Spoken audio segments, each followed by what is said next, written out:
Hello everyone, welcome to my channel law of attraction. आज है day 7 of हमारे 7 days की जो जर्नी हम कर रहे हैं, how to attract more clients, how to attract more customers, how to increase our sales. So आज है लास्ट डे और लास्ट डे के बिना पूरा प्रोसेस कंप्लीट नहीं हो सकता। लास्ट डे इतना इंपॉर्टेंट है, आप मेरी आज की वीडियो में देखेंगे कि 7th डे के बिना आपकी बाकी चीजें मैनिफेस्ट होनी मुश्किल हैं। तो पहले रिकैप कर लेते हैं कि हमने पिछले 6 दिन में क्या किया। हमने शुरू किया था अपनी इंटेंशन सेट करने के से, फिर हमने ग्रैटिट्यूड की बात करी, फिर हमने बात करी प्रेयर की, meditation, scripting, switch words, angel numbers, और मैंने आपको कुछ और रेमेडीज दी जो कि बहुत इंपॉर्टेंट है आपको अपने बिजनेस में सक्सेसफुल बनाने के लिए, आपको अपने नए कस्टमर्स को अट्रैक्ट करने के लिए। लेकिन ये सारी टेक्निक्स काम करती हैं, सारे प्रोसेस काम करते हैं अगर आप 7th स्टेप को फॉलो करते हैं। और 7th स्टेप क्या है? 7th स्टेप है लेट गो, डिटैचमेंट। अब ये समझते हैं कि क्यों इंपॉर्टेंट है लेट गो करना और डिटैच होना। आपने इंटेंशन सेट कर ली, आपने ग्रेटिट्यूड किया, आपने मेडिटेशन करी, आपने स्क्रिप्टिंग करी। हर वो चीज में हम ये यूनिवर्स को कह रहे थे कि हमने अपनी सेल्स इंक्रीज करनी है, हमने और कस्टमर्स को अट्रैक्ट करना है। वो सब कुछ सही है, लेकिन 2 चीजें मैं हमेशा कहती हूं अपनी वीडियोस में, एक ट्रस्ट करें और एक पेशेंस रखें। ट्रस्ट करें यूनिवर्स पे, ट्रस्ट करें प्रोसेस पे, ट्रस्ट करें कि आपको वो चीजें मिलेंगी ही मिलेंगी। जल्दी देर हो सकती है और वो जल्दी देर नहीं है, यूनिवर्स की हर चीजें परफेक्ट टाइम पे होती हैं। सो आपने क्या करना है? लेट गो करना है, डिटैच होना है। वो क्यों जरूरी है?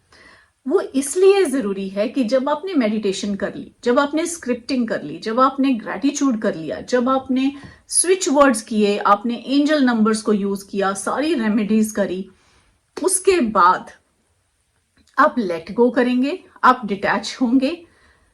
वो इसलिए जरूरी है कि वो एक तरह से आपका ट्रस्ट है यूनिवर्स पे।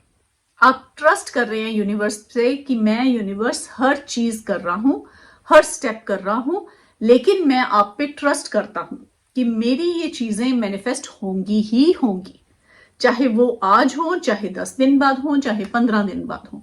ये सवाल ही नहीं पैदा होता कि ये चीजें मैनिफेस्ट नहीं होंगी। सो जब आप डिटैच होते हैं, लेट गो करते हैं, उसका मतलब ये नहीं है कि आपने वो चीजें भूल गए हैं, कि आप यूनिवर्स को कह रहे हैं कि यूनिवर्स ये चीजें क्यों नहीं हो रही। आप यूनिवर्स पे ट्रस्ट कर रहे हैं। ट्रस्ट करना जरूरी है, फेथ करना जरूरी है, और क्या जरूरी है? थोड़ी सी पेशेंस रखनी। पेशेंस इसलिए रखनी जरूरी है कि अगर आज आपने मैनिफेस्ट की, अगर आपने कुछ डिजायर किया है, अगर वो चीजें 10 दिन में मैनिफेस्ट नहीं होती, तो दिल नहीं छोटा करना।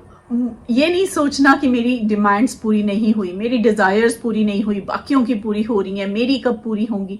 आप ये सोचें कि यूनिवर्स आपके लिए कुछ बड़ा मैजिकल चीज रेडी कर रहा है। जब आप जो कुछ भी गॉड से मांगते हैं, यूनिवर्स से मांगते हैं, वो चीजें पूरी होती हैं तो उसका शुक्रिया करें।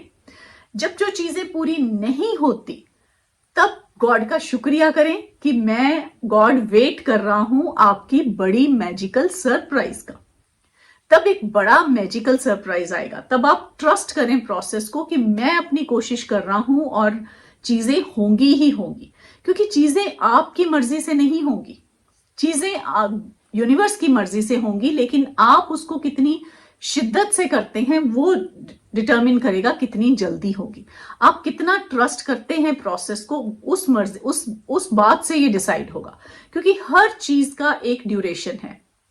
आप एक सीड लगाते हैं जमीन में, और अगले दिन जाके उसको देखें कि क्या वो सीड पौधा बना, वो सीड वहीं पे है, वो सीड क्यों नहीं बन रहा। आप पानी देते हैं, सूर्य की रोशनी आती है, लेकिन आप उसमें जाके रोज वो उसको खोदते नहीं है।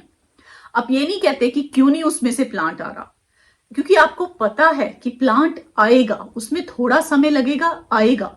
और हर प्लांट का अपना समय है। अगर आप मैंगो ट्री लगाते हैं, मैंगो ट्री का अपना टाइम है। अगर आप एप्पल का ट्री लगाते हैं तो एप्पल ट्री का अपना टाइम है। एक चाइनीज बैम्बू है, उसकी मैं आपको स्टोरी बताती हूँ कि चाइनीज बैम्बू जब आप लगाते हैं तो 5 साल तक उसमें से कुछ नहीं आता, कुछ भी नहीं निकलता, और 5 साल के बाद उसमें विद इन 6 वीक्स वो 9 फीट का हो जाता है। कैन यू इमेजिन दैट कि कितनी पावरफुल शक्ति है। लेकिन इसका मतलब ये नहीं है कि 5 साल तक अगर कुछ नहीं निकला तो कुछ नहीं हो रहा था। 5 साल तक अगर कुछ नहीं निकला तो वो अपनी रूट्स बना रहा था, अपनी जड़ें मजबूत कर रहा था। तो इसी तरह से अगर आपकी चीजें आपके सोचने के हिसाब से मैनिफेस्ट हो जाती हैं तो बहुत अच्छी बात है। अगर आपकी टाइमलाइन के अकॉर्डिंगली मैनिफेस्ट नहीं होती तो और भी अच्छी बात है, क्योंकि तब वो यूनिवर्स की मर्जी से हो रही हैं और यूनिवर्स एक मैजिकल, एक परफेक्ट चीज आपके लिए रेडी कर रहा है। तो डिटैचमेंट, लेट गो करना बहुत जरूरी है। प्रोसेस को एंजॉय करना, प्रोसेस को ट्रस्ट करना बहुत जरूरी है। एक फेथ बहुत जरूरी है और एक थोड़ी सी पेशेंस। एक और एग्जाम्पल देती हूँ। जब बच्चा एक कोई लेडी कंसीव करती है तो बच्चे के बॉर्न होने में भी 9 मंथ्स का गेस्टेशन पीरियड है। तो इसका मतलब ये नहीं है कि हर रोज वो सोचते हैं कि बच्चा होगा या नहीं होगा, या बच्चा 1 महीने के बाद क्यों नहीं हुआ, 2 महीने के बाद क्यों नहीं हुआ, क्योंकि वो हमें पता है वो 9 मंथ्स का प्रोसेस है। सो हमारा लॉजिकल माइंड सिर्फ ये देखता है कि किसी और का 2 महीने में हो गया, किसी और का 3 महीने में हो गया, लेकिन हर सीड का अपना गेस्टेशन पीरियड है। मैंगो ट्री का अलग है, एप्पल ट्री का अलग है, एक बच्चे के बॉर्न होने का अलग है। इसी तरह से हम सबकी विशेस भी अलग अलग हैं। मेरी विश कुछ और है, आपकी विश कुछ और होगी, मेरी वाइब्रेशन कुछ और है, मेरी फ्रीक्वेंसी कुछ और है, आपकी फ्रीक्वेंसी कुछ और है। तो जो आपकी फ्रीक्वेंसी होगी, जो आपकी वाइब्रेशन होगी, उसके हिसाब से आपका ड्यूरेशन सेट होगा कि कब आपकी चीजें मैनिफेस्ट होंगी। तो ये थे 7 स्टेप जो कि बहुत इंपॉर्टेंट स्टेप्स हैं, और आप प्लीज इन 7 स्टेप्स को फॉलो करें और फिर मुझे नीचे कमेंट करके ये जरूर बताएं कि आपकी डिजायर्स कैसी मैनिफेस्ट हुई, आपने कौन कौन सी डिजायर्स करी, कितने आपकी सेल्स इंक्रीज हुई, कितने आपके नए कस्टमर्स आपने अट्रैक्ट करे, कितने आपने नए क्लाइंट्स अट्रैक्ट करे अपने बिजनेस में। क्योंकि ये पूरे 7 डेज का जो प्रोसेस है, जब अगर आप कर लेते हैं और प्रोसेस को एंजॉय करते हैं, खुश होके करते हैं, अपने कस्टमर्स को वैल्यू प्रोवाइड करने के लिए करते हैं, तब ये चीजें बहुत खूबसूरती से मैनिफेस्ट होंगी। तब आपको लगेगा कि क्या इंपॉर्टेंस है प्रोसेस की, तब आपको लगेगा कि कितनी अच्छी है जर्नी, आप कितनी वैल्यू प्रोवाइड कर रहे हैं अपने कस्टमर्स को। तो आज की वीडियो में इतना ही, और मैं मिलूंगी आपको नेक्स्ट वीडियो में। कोई आपके कमेंट्स हो तो नीचे जरूर मेंशन करें, कोई आपके क्वेश्चंस हो तो जरूर मुझे मैसेज करें। और thank you so much for watching my video. अगर आपको लगता है ये वीडियो किसी के लिए हेल्पफुल है जो ये ऐसे बिजनेस कर रहे हैं, तो feel free to share. Thank you so much for watching my video and I will see you in the next video.